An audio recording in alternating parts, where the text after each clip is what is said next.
미국 뉴욕에는 라구아디아라는 이름의 공항이 하나 있습니다. 이 라구아디아 공항은 1930년대에 미국 대공황 시절에 그때 뉴욕 시장을 역임했던 이 라구아디아라는 사람의 이름을 따서 만든 그런 공항입니다. 발음하기도 어려운 이 라구아디아 시장은 이 뉴욕 시민들이 매우 사랑하는 그런 시장이었습니다. 사람들은 이 라구아디아 시장을 더 리틀 플라워라고 불렀습니다. 다시 말해서 작은 꽃이라 불렀습니다. 이 라구아디아 시장의 키가 또 작았고 그는 항상 자기 양복 상의에 이 꽃을 꽂고 다녔다고 합니다. 그래서 사람들이 그를 작은 꽃이라 이렇게 불렀습니다. 특별히 이 라구아디아 시장은 이 어린이들을 매우 좋아했습니다. 그래서 라디오 방송에 출연해서 아이들을 위한 그런 재밌는 이야기를 이 방송에서 또 들려주고 또 고아들을 초청을 해서 이 야구장에 초청을 해서 고아들이 야구장에서 마음껏 즐길 수 있도록 그렇게 도와주는 그런 좋은 시장이었습니다. 이 당시 뉴욕 시장은 이 법원의 그 판사 역할을 이렇게 함께 같이 하였습니다. 그래서 시장이면서 이제 판사이기도 했지요. 주로 이제 재판은 이제 낮에 열리기도 했지만 시장이 바쁘면 이 밤에도 재판이 열리고는 했습니다. 어느 추운 겨울밤에 빵집 주인 한 사람이 이 할머니 한 분을 데리고 이 재판장으로 찾아왔습니다. 그리고 이 라구아디아 시장 앞에서 이 할머니를 고발하는 것입니다. 할머니가 자기의 빵집을 들어와서는 빵을 훔쳤다는 것입니다. 할머니는 자기의 사정을 호소하기 시작했습니다. 자기에게 딸이 하나 있는데 이 딸이 그만 그 남편에게 버림을 받게 되었다는 것입니다. 더군다나 큰 병에 걸려서 지금 일도 할 수 없는 그런 어려운 형편인데 손주가 둘이 있는데 그 손주들이 지금 며칠째 먹지 못하고 굶고 있다는 겁니다. 어쩔 수 없이 그 손주들을 먹여야 했기 때문에 빵을 훔칠 수밖에 없었다고 제발 용서해 달라고 할머니가 울면서 이 라구아디아 시장에게 호소를 하였습니다. 그러나 빵집 주인은 사정없이 그 할머니를 몰아세웁니다. 시장님, 이런 사람에게 벌을 주어서 다른 사람에게 교훈을 얻게 해야 합니다. 사정을 봐주지 않았습니다. 라구아디아 시장은 이 두 사람의 이야기를 다 듣고는 깊은 생각 속에서 한숨을 쉬었습니다. 그리고는 할머니를 향해서 이렇게 말했습니다. 당신에게 벌을 내릴 수밖에 없습니다. 법대로 해야 합니다. 예외는 없습니다. 당신에게 10달러의 벌금형을 내립니다. 이렇게 말하고 나서 라구아디아 시장은 자기의 주머니에서 지갑을 꺼내어 10달러를 꺼냈습니다. 그리고는 자기 모자에 그 10달러를 넣고는 그 자리에 모여있던 모든 사람들에게 이렇게 말했습니다. 여기 제가 선고한 벌금 10달러가 있습니다. 또한 여기 계신 모든 분들에게도 50센트의 벌금을 부과합니다. 왜냐하면 우리 모두가 굶주리고 있는 이 할머니의 가정을 돌보지 못한 책임이 있기 때문입니다. 이 라구아디아 시장의 판결을 듣고 그 자리에 있던 모든 사람들이 감동을 얻었습니다. 기꺼이 자신들에게 부과된 50센트의 벌금을 그 시장의 그 모자에 다 냈습니다. 물론 이 할머니를 고발한 빵집 주인도 그 벌금을 냈습니다. 다음날 뉴욕 신문에는 이 라구아디아 시장이 한 일이 아주 일면에 다 대서특필이 되었습니다. 그리고 이렇게 보도를 했습니다. 그 밤에 모인 벌금은 모두 47달러 50센트였고 할머니는 그 돈을 가지고 집으로 돌아가서 손주들을 먹일 수가 있었다라고 하였습니다. 빵을 훔친 할머니는 딸과 손자들을 위해서 어쩔 수 없이 죄를 저질렀습니다. 사정은 닦았지만 빵을 훔친 죄는 결코 용서받을 수가 없었습니다. 그러나 라과디아 시장은 마치 예수님처럼 할머니가 받아야 할 그 벌금형을 대신 자신이 갚았습니다. 뿐만 아니라 그 할머니의 가정을 위해서 더 많은 돈을 거두어서 넉넉하게 그 식구들이 먹을 수 있도록 그를 도와주었습니다. 오늘 우리 예수님이 우리에게 하신 일이 바로 이와 같습니다. 우리는 이 할머니처럼 죽음의 절벽 앞에 서 있었습니다. 아무도 도와주지 않는 절망 가운데 우리는 살고 있던 존재였습니다. 우리는 이러한 영적인 절망 가운데서 벗어나려고 발부동을 치게 되었습니다. 그런데 죄만 더 크게 짓게 되었습니다. 우리는 이 세상에서 죄 가운데서 마땅히 벌을 받아야 할 그런 죄 가운데 우리는 살아가고 있었습니다. 법대로 하면 우리는 이 형벌을 피할 수 없습니다. 그런데 예수님께서 우리가 받아야 할 이 형벌을 대신 갚아주셨습니다. 물론 얼마의 벌금 정도가 아닙니다. 돈이라면 예수님 아닌 그 누구도 대신해서 갚아줄 수 있었겠지만 우리가 받아야 할 형벌은 벌금이 아니라 죽음이었기 때문에 예수님은 우리를 대신하여 죽어주심으로써 우리의 모든 죄를 사해 주셨습니다. 여러분, 이것이 얼마나 큰 은혜입니까? 내가 죽어야 되는데 내 죽음을 예수님이 대신해 주셨으니 우리는 그 은혜로 인해서 오늘 이 자리까지 믿음으로 살게 된 줄로 믿습니다. 이것도 감사한데 우리 주님은 더 큰 은혜를 주셨습니다. 오늘 이 시간까지 우리가 먹고 마시고 살아갈 수 있는 모든 은혜를 주셨습니다.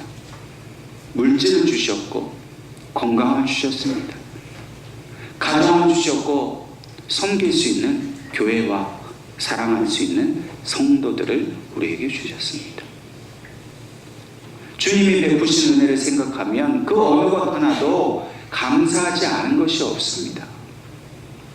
오늘 다시 한번 이 예배를 통해서 저와 여러분이 우리에게 베풀어 주신 주님의 모든 은혜를 생각하면서 온전한 감사의 마음을 주님께 영광으로 돌려드릴 수 있기를 간절히 축원합니다. 오늘 본문이 되는 이 요한복음 9장 말씀은 예수님께서 행하신 기적을 다루고 있습니다. 근데 그 기적의 사건들이 여러 개가 있지만 오늘 9장에 나오는 이 말씀은 가장 극적인 사건으로 우리에게 보여집니다. 그 내용은 이렇습니다. 9장 1절 이하에 보면 예수님께서 길을 지나가시다가 날 때부터 맹인이 된 앞을 보지 못하는 한 사람을 만나게 되었습니다. 제자들 역시 그 사람을 보았기 때문에 예수님께 대해서 이렇게 질문을 합니다. 예수님, 이 사람이 맹인으로 난 것이 누구의 죄 때문입니까? 자기의 죄 때문입니까? 아니면 그 부모의 죄 때문입니까? 라고 물어보았습니다. 당시 유대인들은 태어나면서 뭔가 장애를 가지고 태어났다, 무슨 질병이 크게 있다 하면 그것이 다 하나님의 형벌이라고 생각을 했습니다. 그렇기 때문에 저 맹인이 앞을 보지 못하는 것이 자기의 죄 때문이냐 아니면 부모의 죄 때문이냐 라고 물어보는 것은 어쩌면 너무나 당연한 질문이었습니다. 그러나 예수님의 대답은 전혀 다른 것이었습니다. 이 사람이나 그 부모의 죄로 인한 것이 아니라 그에게서 하나님이 하시는 일을 나타내고자 하심이라 대답했습니다. 이 맹인이 앞을 보지 못하는 이 큰 장애를 갖고 있는 것은 오직 하나님이 하시는 일을 나타내 보이기 위함이라, 전혀 새로운 해석을, 대답을 제자들에게 주신 겁니다. 그러면서 주님은 더 귀한 말씀을 주십니다. 내가 세상에 있을 동안에는 세상의 빛이로다. 하나님의 하시는 일, 그것은 바로 예수님을 통해 빛을 보여주시는 일인 것입니다. 이에 예수님께서는 그 맹인에게 다가가셨습니다. 자신의 침으로 흙을 개어서 진흙처럼 만들어서 그 맹인의 눈에 그 흙을 발라주셨습니다. 왜 주님은 말씀으로 하지 않고 침으로 흙을 개어 그 눈에 발라주셨을까요? 그것은 바로 주님의 그 사랑의 체온을 그 맹인이 느끼도록 하기 위함이었습니다. 주님은 그 맹인을 귀하게 여기셨고 정말 이 맹인을 통해서 하나님의 하시는 일을 보이시기 위해 그 눈에 진흙을 발라주셨습니다. 그리고는 실로암 못에 가서 눈을 씻으라 명령하셨습니다. 맹인은 주님의 말씀대로 순종하였습니다. 진짜 실로암 못에 가서 눈을 씻으니 그 즉시로 나면서부터 한 번도 보지 못한 그 세상을 자기 눈을 떠서 보게 되었습니다. 예수님께서 말씀하신 하나님이 하시는 일, 그 일은 바로 맹인의 눈을 뜨게 하는 일이었습니다. 예수님께서 말씀하신 바대로 세상의 빛으로 오신 예수님은 전혀 앞을 보지 못하는 맹인의 눈을 뜨게 하셔서 그에게 빛을 보게 하신 겁니다. 주님은 그 일을 보여주시기 위해서 그 맹인 한 사람에게 하나님의 구원을 베풀어 주셨습니다. 그런데 이 귀하고 아름다운 이 이야기가, 이 사건이 유독 이 바리새인들에게는 큰 문제가 되었습니다. 9장 14절 말씀을 보면 예수님께서 이 맹인의 눈을 뜨게 하신 날이 바로 안식일이었다 말을 합니다. 우리가 잘 알고 있는 대로 바리새인들은 이 안식일에는 아무것도 하지 않아야 한다, 그 율법을 지켜야 한다 하는 것에 아주 매여 있는 사람들입니다. 그런데 예수라는 사람이 안식일에 침으로 흙을 개어서 진흙을 만들었다, 이것 자체가 일을 한 것이다, 안식일을 어긴 것이다, 그렇게 생각을 한 겁니다. 뿐만이 아니라 병자를 고치는 일, 이것도 안식일을 어긴 것이다, 그렇게 말을 했습니다.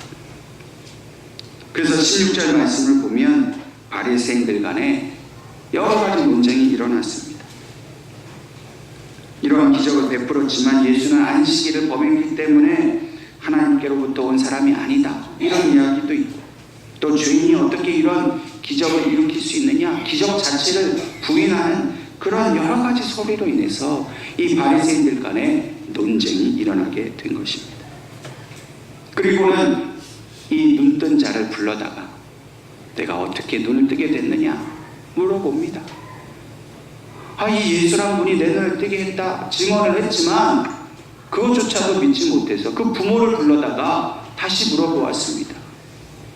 근데 부모는 자신들이 말 잘못해서 이 유대교에서 쫓겨날 것을 두려워해서 저가 장성한 성인이니 저에게 다시 물어보십시오 하고 그 자리를 회피해 버립니다. 그리고 오늘 본문 말씀, 저와 여러분이 읽은 24절에 두 번째로 다시 바리새인들이 이 눈뜨게 된 자를 불러다가 물어봅니다. 그리고는 너희가 눈뜬 것이 하나님이 하신 일이지 이 예수라는 죄인이 한 일이 아니다, 그렇게 규정을 해버립니다. 그러나 이 눈을 뜨게 된 사람은 25절에 이렇게 말했습니다. 그가 죄인인지 내가 알지 못하나 한 가지 아는 것은 내가 맹인으로 있다가 지금 보는 그것이니이다 라고 대답을 했습니다.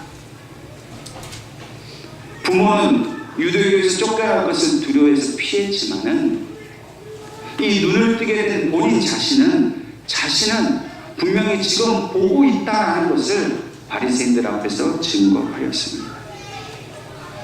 그런데 바리새인들은 이 눈뜨게 된 자의 말을 오직 들으려고 하지 않았습니다. 자꾸만 그를 다그쳤습니다. 예수라는 사람이 절대 너의 눈을 뜨게 했을 리가 없다. 예수가 기적을 행하신 분이라는 것을 인정하지 않으려고 했습니다. 오늘 저와 여러분이 읽은 본문 말씀은 계속해서 이 눈을 뜨게 된 사람과 바리새인들 간의 논쟁을 다루고 있습니다. 그런데 결론적으로 이 맹인되었던 사람이 예수님에 대해 이렇게 증언합니다. 이분이 하나님께로부터 오지 않았으면 어떻게 내가 눈을 뜰 수 있었겠느냐. 다시 말해서 예수는 하나님이 보내신 분이기 때문에 나의 눈을 뜨게 하셨다라고 그렇게 바리새인들에게 반박을 하고 있습니다.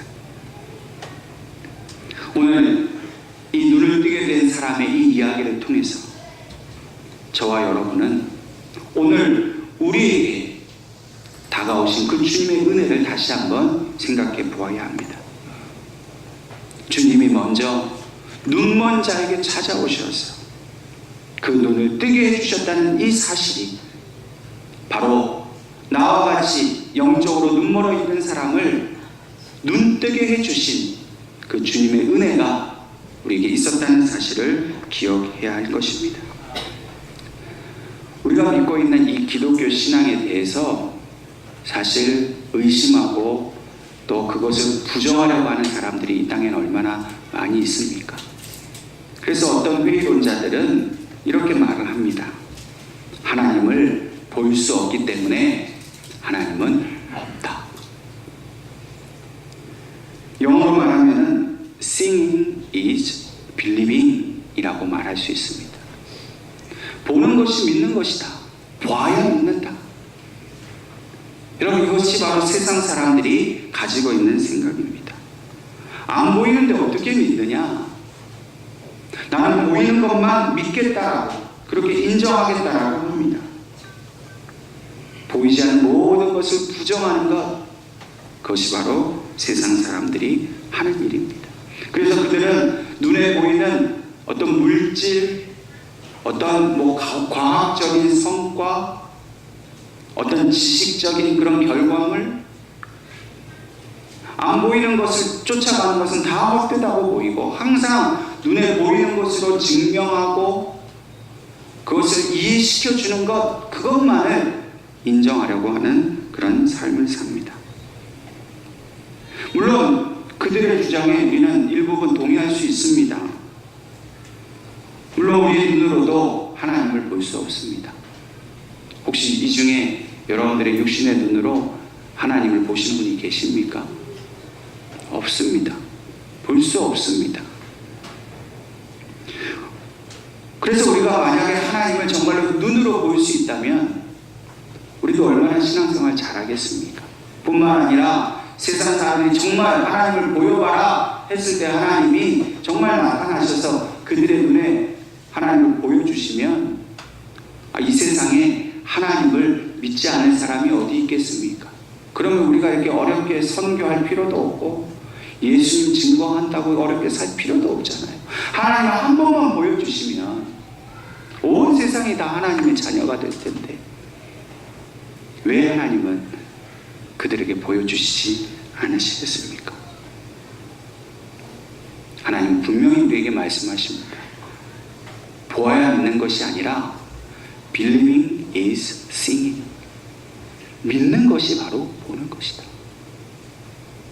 육신의 눈으로 보는 것은 한계가 있습니다. 육신의 눈으로 본다고 해서 믿어지는 게 아닙니다. 믿어야 보여집니다. 믿어야 알게 됩니다. 하나님은 우리에게 믿음의 세계를 가르쳐주고 싶으신 겁니다.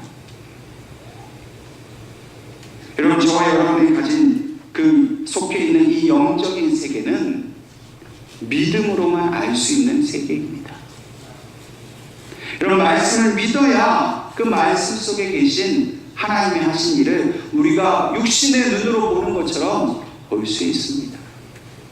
하나님이 천지를 창조하신 것, 하나님은 홍해바다를 가르신 것, 예수님이 동정녀의 몸에서 태어난 것, 여러분 보셨습니까? 보지 않았습니다. 그런데 우리는 그것이 분명한 진리요 사실인 것을 압니다. 어떻게 압니까? 믿음으로 아는 것입니다. 육신의 눈으로 보려고 하는 자들은 참으로 어리석은 일입니다. 믿기만 하면 보지 않아도 다 알 수 있는 겁니다. 예수님께서 부활하신 이후에 제자들에게 나타나셨습니다. 하필이면 그 자리에 도마라는 제자가 있지 않았습니다. 제자들이 다 예수님을 만났다고 그렇게 좋아하고 있는데 이 도마가 나는 보지 않았으니 믿을 수 없다라고 그랬습니다. 그러자 주님께서 다시 도마에게 나타나셨습니다. 손과 발을 보여주셨습니다. 그제서야 도마가 예수이신 것을 알았습니다. 그러면서 주님께서 도마에게 중요한 말씀을 하셨습니다. 보지 못하고 믿는 자들은 더 복이 있다. 오늘 저와 여러분은 도마보다도 더 큰 복을 받은 줄로 믿으시기를 바랍니다. 여러분, 이 세상에 누가 제일 복되냐? 돈 많이 번 사람도 아니고 건강한 사람도 아니고 힘이 가는 사람도 아니라 예수를 보지 못했는데도 그분을 확실히 믿는 사람이 가장 복된 줄로 믿으시기 바랍니다. 예수를 보게 되는 것, 그분이 정말 하나님의 아들이신 것을 알고 자기의 삶의 주인으로 모시고 정말 그 주님이 원하시는 대로, 주분이 말씀하신 대로 순종하게 살게 된 저와 여러분이 가장 복 있는 자리로 믿으시기를 바랍니다. 오늘 예수님께서 이 눈먼 자에게 찾아오신 것이 바로 은혜였습니다. 이 눈 멀었던 자가 눈을 뜨게 된 것은 자신의 그 영원한 장애, 도무지 자기 힘으로 해결할 수 없는 그 어려운 일이 해결함을 받은 것입니다. 눈을 뜨게 되는 기적을 경험했습니다. 자기는 한 번도 날 때부터 눈먼 자가 눈을 떴다는 얘기를 들어본 적이 없는데 내가 바로 그 기적의 주인공이 되었다, 그렇게 기뻐하고 즐거워했습니다. 그런데 그가 눈을 뜨고 나서 제일 먼저 하게 된 일이 뭔 줄 아십니까? 그가 눈을 뜨고 나서 제일 먼저 한 것은 예수님을 보게 된 겁니다. 그냥 예수님의 형상을, 모습을 봤다는 게 아닙니다. TV에서 그저 나오는 모습을 봤다는 게 아닙니다. 그가 예수님을 보게 되었다는 것은 예수님과 가장 중요한 관계를 맺게 되었다는 것입니다. 자신에게 생명을 주신 예수님, 자기 인생의 주인이신 예수님으로 이 눈먼 자가 예수님과 관계를 맺었다는 것입니다. 오늘 우리도 마찬가지입니다. 우리는 이 세상의 죄라는 어둠 속에서 맹인처럼 살아가고 있었습니다. 그런데 예수님이 먼저 그 앞을 보지 못하는 우리에게 찾아오셨습니다. 그리고 하나님이 하시는 일을 우리에게도 나타내 주셨습니다. 생명의 빛을 보게 하셨습니다. 그 빛이 바로 예수님이었습니다. 우리가 죄인인 것을 알고 그 죄로부터 우리가 자유함을 알게 되었을 때 우리는 예수님을 제일 먼저 만났고 그 사랑 속에 자녀로 거하게 되었습니다. 그리고 믿음을 가졌습니다. 그래서 그 죄 가운데 있을 때는 도무지 알지 못했던 그 하나님의 나라를 예수님이 우리에게 눈을 뜨게 해주시니까 믿음이 생기고 그 믿음으로 하나님 나라를 보게 되었습니다. 여러분, 이것이 우리에게 주신 이 땅에서의 가장 큰 은혜인 것을 다시 한번 믿음으로 확인할 수 있기를 바랍니다. 뿐만 아니라 우리는 여전히 우리 인생 가운데서 어려운 문제나 시험과 고난으로 인해 눈앞이 캄캄해지는 절망과 외로움 가운데 살아갑니다. 오늘 혹시 이 자리에서 정말 내 인생은 어둠이라고 그렇게 가슴 아파하며 이 자리에 나온 분이 계십니까? 그러나 분명히 기억하십시오. 여러분들의 현실을 여러분들의 그런 육적인 시각으로 바라보면 여전히 어둠이고 절망일 것입니다. 그러나 믿음의 눈으로 예수님을 바라볼 수 있기를 바랍니다. 믿음의 눈으로 우리 앞에 있는 그 고통, 그 어둠의 문제 뒤편에 계시는 하나님을 볼 수 있기를 바랍니다. 육신의 마음으로는 문제밖에 안 보이지만 믿음의 마음으로 보면 그 문제 뒤에 있는 하나님의 축복의 세계를 우리가 볼 수 있다는 것입니다. 그것이 바로 주님께서 오늘 우리가 정말로 하기를 원하는 그런 믿음의 일을 말하는 것입니다. 오늘 저와 여러분이 우리를 둘러싸고 있는 인생의 어두운 뒤편에는 찬란한 하나님의 영광이 더욱 밝게 빛나고 있다는 사실을 믿음의 눈으로 볼 수 있기를 바랍니다. 여러분, 그러면 얼마나 우리가 힘이 나겠습니까? 어둠만 보면 이거 안 된다 생각만 하면 뭐 아무것도 할 수 없지요. 하나님 우리에게 믿음을 주신 것은 이 어둠 뒤편에 하나님이 하시는 그 놀라운 일을 볼 수 있는 그 소망의 세계를 우리가 볼 수 있도록 우리에게 힘 주시고 우리를 위로해 주시고 믿음으로써 우리를 더욱 강하게 붙들어주고 계신다는 사실을 우리가 오늘 이 시간 꼭 기억할 수 있기를 바랍니다. 오늘 이 눈뜬 자는 예수님을 눈으로 보고 또 믿음의 눈으로 보면서 예수가 하나님의 아들이신 것을 알았습니다. 그리고 그렇게 알게 되었을 뿐만 아니라 이제는 예수님이 누구이신지를 담대히 증거할 수 있게 되었습니다. 바리새인들은 여전히 이 눈뜨게 된 자를 협박하였습니다. 예수가 눈을 뜨게 했다는 것을 부인하라고 말합니다. 그리고 너는 여전히 죄인이라고 몰아세웁니다. 바리새인들 역시도 이 육체적인 장애를 죄 때문인 것으로 보았습니다. 그런데 예수가 이 맹인을 고쳤다는 것은 하나님이 이 맹인의 죄를 용서한 것으로 인정해야 했기 때문입니다. 바리새인들은 이것을 인정하고 싶지 않았습니다. 자기들은 모세의 제자여 모세를 통해서는 이런 일이 일어날지 모르지만 예수라는 사람이 어떻게 하나님이 하시는 죄의 용서를 할 수 있느냐고 그것을 부인하고 부정하고 싶었던 것입니다. 그러나 이 눈뜬 자는 본문 33절 말씀에 이 사람이 하나님께로부터 오지 아니하였으면 아무 일도 할 수 없었으리이다 라고 말했습니다. 이 눈뜬 사람은 나를 눈뜨게 한 예수는 분명히 하나님께로부터 온 사람이라고 그는 증거하였습니다. 바리새인들이 끝까지 부정하려고 했지만 이 눈뜬 사람이 증거하는 이 예수의 증거에 대해서 결국 그들은 손을 들고 끝까지 이 눈뜬 자를 죄인으로 규정하면서 그들 앞에서 내쫓아버렸습니다. 여러분, 참된 은혜는 예수님이 누구이신지를 정확하게 아는 일입니다.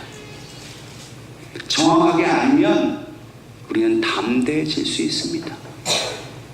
여러분, 왜 우리가 믿음 안에서 떳떳하게 살지 못합니까? 예수가 내 눈을 뜨게 해주신 분이라는 확신이 없어서 그렇습니다. 예수가 내 생명의 주인이시라는 확신이 없으니까 잘 전하지도 못하는 거예요. 혹은 우리가 과거에 눈은 멀었던 자였던 것을 우리가 잊어버리진 않았습니까?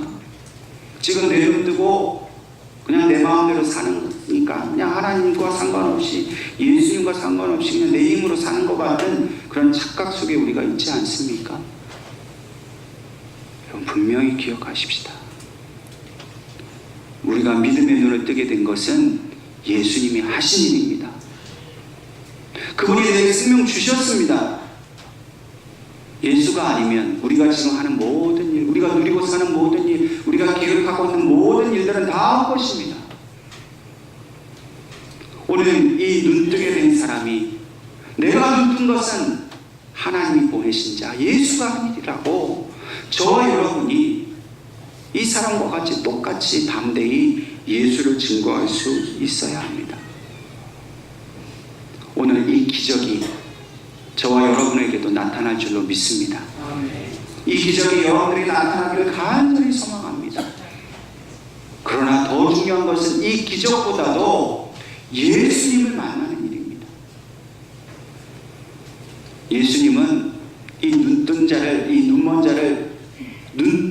일어나는 기적이 없이도 예수님 누구신지를 알려주실 수 있는 분이었습니다. 그럼에도 불구하고 예수님은 기적을 통해서 이 사람에게 믿음을 주셨습니다. 여러분, 기적은 믿음의 도구입니다. 우리가 예수님이 누구신지를 알게 하시려는 하나님의 도구입니다. 여러분, 보지 않고도 믿을 수 있습니다. 여전히 우리 눈이 어두워도 믿을 수 있습니다. 그러나 하나님은 기적을 통해서 우리 눈을 뜨게 하시고 예수님을 더욱더 확실히 알게 하시기를 원합니다. 여러분들이 지금 당하고 있는 고난과 어려움이 있다면 그 고난과 어려움이 예수 이름으로 떠나가기를 기도하십시오. 이 고난 때문에 내가 예수님을 더욱더 확실히 믿을 수 있는 믿음을 달라고 기도하십시오. 우리에게 고난이 떠나가는 건 하나님의 영광을 위하여 예수의 이름을 땅끝까지 전하기 위한 이 이유에는 아무것도 없습니다. 기적이 일어나서 내가 돈을 잘 벌게 되고 병이 나고 그러니까 이제부터 내 마음대로 살아야지 하면 절대 기적은 일어나지 않습니다. 내 질병이 고침받는 것도, 내 문제가 해결되는 것, 오직 하나, 예수의 이름을 담대히 세상에 전하기 위함입니다. 이 분명한 목적을 놓고 저와 여러분이 우리 가정에 일어날 기적을 소망해야 합니다. 이 분명한 목적을 놓고 우리 교회에 일어날 기적을 소망해야 합니다. 우리 교회가 새 건물을 건축하게 되는 일은 하나님의 기적이 필요한 일입니다. 우리 가정이 회복되고 치유되는 것은 하나님의 기적이 필요한 일입니다. 그 모든 일의 목적은 오직 예수가 하나님의 아들이신 것을 증거하는 일임을 우리가 다시 한번 이 시간 믿음으로 고백해야 될 줄로 믿습니다. 오늘 저와 여러분은 이 일에 최선을 다하십시다. 세상은 여전히 우리의 입을 막아서 예수를 증거하지 못하도록 분명히 회방할 것입니다. 기도하고 이 믿음을 굳게 할수록 시험과 환난은 더 거세질지도 모릅니다. 그러나 두려워하지 마십시오. 염려하지 마십시오. 생명의 빛이신 예수님만 따라가면 우리는 반드시 이 어둠의 권세를 이길 수 있습니다. 저와 여러분이 이 소망을 가지고 주님을 따르는 길, 믿음의 길, 그 빛의 길로 날마다 주님을 따라갈 수 있기를 간절히 축원합니다. 기도하겠습니다.